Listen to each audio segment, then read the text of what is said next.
आज की इस वीडियो में लोग देखेंगे ऋण या अभाज्य संख्याएं, यौगिक या भाज्य संख्याएं, ठीक है। उसके बाद हम देखेंगे सहअभाज्य संख्याएं क्या होती हैं और क्रमागत संख्याएं क्या होती हैं, ठीक है। इन सभी 4 प्रकार की संख्याओं के बारे में हम जानेंगे।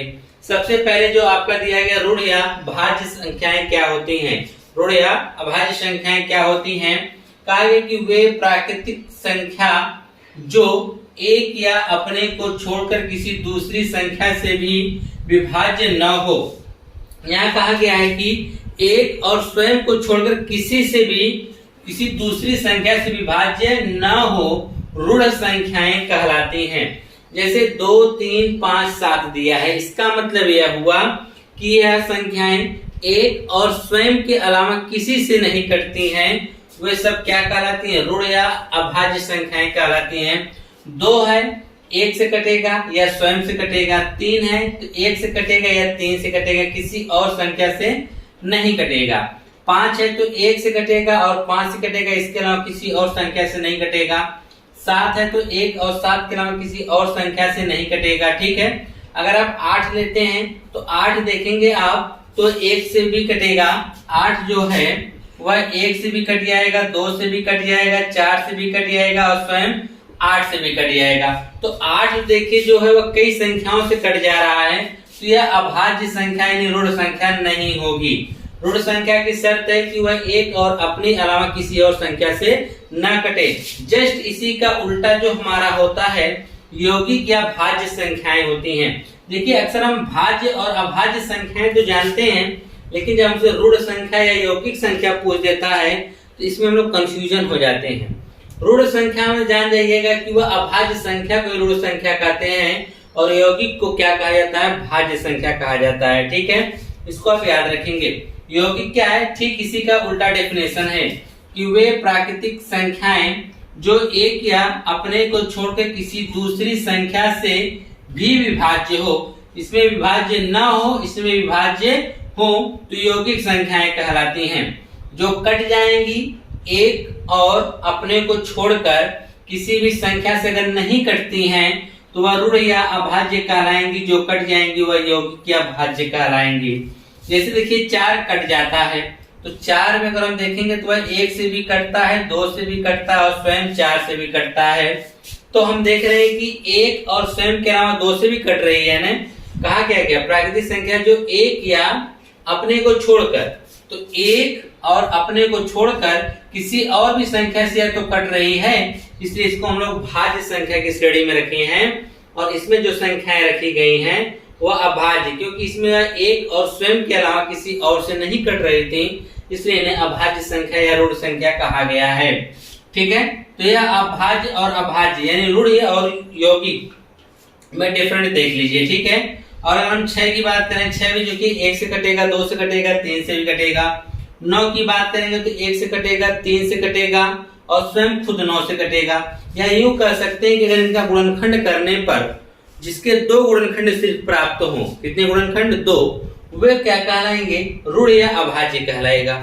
और जिसके 2 से अधिक गुणनखंड प्राप्त हो वह हमारे यौगिक या भाज्य कहलाएंगे। जैसे हम आपको बता दें गुणनखंड, जैसे आपको 2 को करना है तो 2 का क्या हो सकता है, 1 और 2, यही ना हो सकता है, इसके अलावा कोई और होगा नहीं। 3 का अगर आप देखेंगे तो 1 और 3 होगा। 5 का करेंगे तो 1 और 5 होगा, यानी एक तो 1 होगा, दूसरे वह संख्या खुद होगी। जिसके 2 ही गुणनखंड प्राप्त होंगे वे हमारे ऋण संख्याएं कहलाएंगे। और इसी में से हम किसी और को ले लेते हैं, मान लीजिए 6 को, तो 1, 2 और 3 और स्वयं क्या होगा, 6। इसके अगर आप देखेंगे तो हमको 4 गुणनखंड प्राप्त हो गए। इसका मतलब 2 से अधिक गुणनखंड प्राप्त हुआ तो क्या होगा, यौगिक या भाज्य। याद रखिएगा जिसके 2 गुणनखंड प्राप्त होंगे वह अभाज्य या ऋण संख्या कहलाएगी। जिसके 2 से अधिक गुणनखंड प्राप्त होंगे वह यौगिक या भाज्य संख्याएं कहलाएंगे, ठीक है। इसी के साथ आपके सामने जो है सहअभाज्य संख्याएं, जो अभाज्य संख्याएं हैं उसी के नियम पर यह भी फॉलो करेगा। बशर्ते क्या है, इसमें सह मतलब साथ साथ 2 संख्याएं अभाज्य होंगी लेकिन वह साथ साथ होंगी। जैसे इसकी डेफिनेशन के बारे में क्या बताया गया है कि प्राकृतिक संख्याओं का ऐसा जोड़ा जिनका महत्तम समापवर्तक यानी मस्वा, जिसको आप एचसीएफ के नाम से जानते हैं, एचसीएफ 1 हो तो वह सहअभाज्य संख्याएं कहलाती हैं। जैसे कि यहाँ दिया गया 2, 3, 4, 9, 15, 8। जैसे 2 3 दिया गया है, तो यानी 2, 3। तो 2 और 3 में आप क्या एचसीएफ निकालेंगे? इसका एचसीएफ तो सिर्फ एक ही मिलेगा नहीं। एचसीएफ का मतलब कॉमन, तो दोनों में क्या आप कॉमन निकाल सकते हैं? दोनों में से सिर्फ आप एक कॉमन निकाल सकते हैं। और उसने बताया कि जिनका महत्तम क्या होना चाहिए? 1 होना चाहिए। 2 संख्याएं हैं और इसमें सिर्फ हम मौसा यानी कॉमन क्या निकाल पा रहे हैं? 1 निकाल पा रहे हैं। उसी तरह से हम 4 और 9 को ले लेते हैं। 4 और 9 की अगर हम बात करेंगे तो 4 और 9 में हम क्या कॉमन निकाल सकते हैं? 4 और 9 में सिर्फ एक कॉमन निकाल सकते हैं। 15 और 8 में भी अगर हम देखेंगे तो 15 8 में सिर्फ हमको एक ही संख्या कॉमन मिल सकती है। ठीक है, तो ये सब के सब क्या कहलाएंगे? सहअभाज्य संख्याएं कहलाएंगे। जैसे कि एक हम संख्या और भी आपके सामने रख दें, जैसे हमने रख दिया यहाँ पर 4 और 6, तो आप यहाँ देखेंगे कि इसमें से हम 2 कॉमन निकाल सकते हैं। क्या कॉमन निकाल सकते हैं? 2। तो इसमें से 2 कॉमन निकल रहा है, इसका मतलब यह सहअभाज्य संख्या नहीं होगी। यह सहअभाज्य संख्या नहीं होगी।